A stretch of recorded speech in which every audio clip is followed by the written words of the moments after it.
A very good morning to all our Sports Today family members. Here are the latest sport doing the rounds this Tuesday. And we begin with incidents that are happening across the border when it comes to the PSL. Now, there have been two controversies running side by side. One is the ball tampering controversy, and the other is the security breach that Lahore Qalandars have done, both by one franchisee alone. As if there were not enough troubles, they had to bring in two troubles altogether. Now, let me tell you about the first bit. Fakhar Zaman is been charged with tampering and he faces a 1 to 2 match ban. Okay, but he's going to contest those charges. He said he didn't tamper with the ball. But many people on social media are pointing out that Fakhar Zaman is a habitual ball tampering offender. Why is that? In one of the games in the T20 Cup now, an incident has come to light where he was apparently trying to scruff the ball by using his underarms during the Pakistan-USA encounter. The USA players had apparently raised a complaint with the fourth umpire, but apparently nothing happened. But Fakhar Zaman was trying to alter the condition of the ball even then. So, this is not his first time, like he will claim innocence. This is actually second time. So, is he a habitual ball tampering offender? That we will find out pretty soon. But if he's deciding to contest the charges, then that means we are in for a long legal battle. Either his ban is increased because the PSL playing conditions have made no provision over what has been done, over whether if he appeals, is his ban going to increase or if there is no provision for an appeal. This is the issue. So Fakhar Zaman, he is going to contest the charges, but he is set for a ban, number one. Number two, you would remember parallelly that there was one more incident that took place in the team hotel. Now, the PSL has been played behind closed doors because of security reasons, because the Taliban are going to have some attacks in Pakistan. And they have been told that yes, fans have to stay. Now, amidst all of that, Shaheen Afridi and Sikandar Raza both decided that they will forcefully escort some guests to their hotel rooms. They avoided every security protocol that was there. Now, Shaheen Afridi has been fined. But Sikandar Raza has decided to take the blame upon himself because he stated that no, it is not Shaheen's fault. I had said that, please get them in. So this is a major issue that we are looking at this point in time. The PSL is beset by controversies at this point, and more than the controversies, people remember, they will not remember the action that is taking place. Now, Ravindra Jadeja, let's shift our attention to the IPL. Today is Gujarat Titans versus Punjab Kings. That is going to take place at New Chandigarh Stadium, Mullapur. Now, what is happening there? PBKS and GT both have a point to prove in two ways. One, their captains, Shreyas Iyer and Shubman Gill. It is a chance to ensure that they don't have any rust in their T20 cricket game, and that is why they will be determined to ensure that they have a very good season. Shreyas Iyer doesn't have a good record at New Mullapur. He just averages 10, and that is the reason why he needs a very, very good game today. Shubman Gill, on the other hand, if he doesn't have a good IPL, then I think his white ball credentials will be up for debate, because either he will not be the captain for the ODIs, because as we know, IPL is the benchmark. It will not be the case. So that is a huge issue when you have to look at Shubman Gill.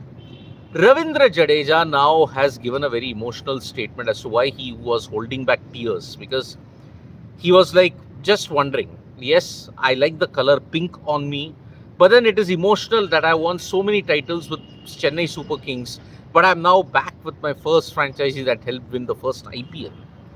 It was a kind of a mixed emotional moment for Ravindra Jadeja. He was going up against his former team against whom he had spent 13 years. That is the way when we are looking at it at this point in time. So, Ravindra Jadeja had a lot of emotions going on. Now, Riyan Parag's comments in the post-match, in the press conference are going viral. Riyan Parag has displayed a level of maturity which is really, really awesome. He mentioned, the bowling changes that were there, it could have been interpreted in a different way had the team scored 200, had the opposition scored 200. When I made those changes, when the team was bowled out for 127, I still went to the analyst and asked him what were the areas that I needed to improve. But the narrative will be different in this case. See, your bowling changes were good, 127, it was done. But if you had scored 227, then perhaps the narrative would have been framed differently. So it is all a question of narrative. And that is why Riyan Parag's comments really a very mature statement that he has made at this point. And he's already giving the right signals at this point. Now, as far as other sporting events is concerned, today is day 3 of the candidates round 3. For Pragnananda, it is a very important round because he faces his co-leader Javokir Sindarov.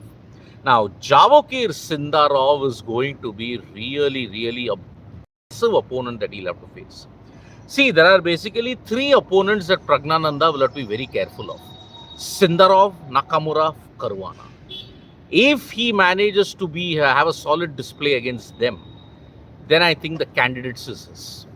But if he doesn't, then I think the chances of the candidates are over. Today is Pragnananda's real acid test. It's Pragnananda versus Javokir Sindarov. And one hopes today we have a winner in the women's section, because in both the games that have taken place, in both the rounds that have taken place, there has been no winners. It's all been draws. So all the women athletes are tied at this point in time. So that is the current situation. And today, you may possibly see Italy seal their playoff spot, seal their spot in the FIFA World Cup. Today, potentially facing their acid test, whether they can make it, because if they lose today, then their chances are done once again for a 3rd straight time. So Italy might be heading to the World Cup in 2026 in USA. So that is the thing we are looking at this point. I'll do a couple of comments that are there. Any news from the chess world, and can you explain or make a video on what changes are made for Magnus to play WCC 2028? I had done a video earlier, Abhishek Rawat. I mean, what are the changes that have been done? I mean, there will be a total world championship, and the winner of the total world championship will feature in the candidates. And in that total world championship, there will be a total of 6 events, if I'm not mistaken. I did this about a couple of months back. You can check that video out. That is what are the changes that's been done, and that is what is the chess world candidates, my friend.